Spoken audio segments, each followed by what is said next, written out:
Bonjour à toutes et tous et bienvenue dans votre nouveau rendez-vous avec l'information internationale. Voici certains des titres de ce jeudi. Elle a participé aux Jeux de Paris il y a un mois à peine.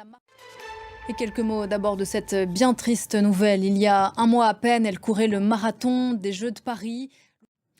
5 septembre, 5 novembre, 60 jours, 2 mois exactement. 2 mois nous séparent d'une élection capitale à la fois pour l'avenir d'un pays, mais aussi pour la marche du monde, l'élection présidentielle américaine. Qui de Kamala Harris, la démocrate, ou de Donald Trump, le républicain, s'installera à la Maison-Blanche. L'échéance est attendue autant que redoutée. Et du point de vue de la justice américaine, c'est l'élection de tous les dangers en termes de risque d'ingérence étrangère et notamment russe. Dont acte, Monté-Francis, Ludovic de Foucauld.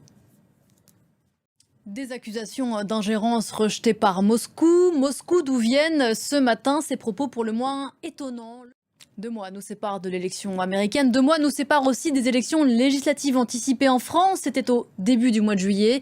Emmanuel Macron n'a toujours pas choisi en ce 5 septembre son Premier ministre. Mpox, 4 lettres qui font peur, une maladie infectieuse, contagieuse, mortelle dans ses formes graves. Elle a tué 650 personnes depuis le mois de janvier en République démocratique du Congo. Il y a un an, souvenez-vous, la désolation dans le sud du Maroc, un séisme puissant, 3000 morts et des dizaines de villages réduits en champs de ruines. Nous avions alors suivi Saïda, une petite fille de 8 ans. Notre équipe l'a retrouvée dans son village de l'Atlas. Elle vit toujours dans une tente avec ses parents, Alexandre Allais et Annie Tribouard. Reportage de nos consoeurs de France 2, toujours dans l'actualité africaine au Sénégal. Le ton continue de monter entre l'exécutif et le législatif. Et parlons-en continu juste après ça.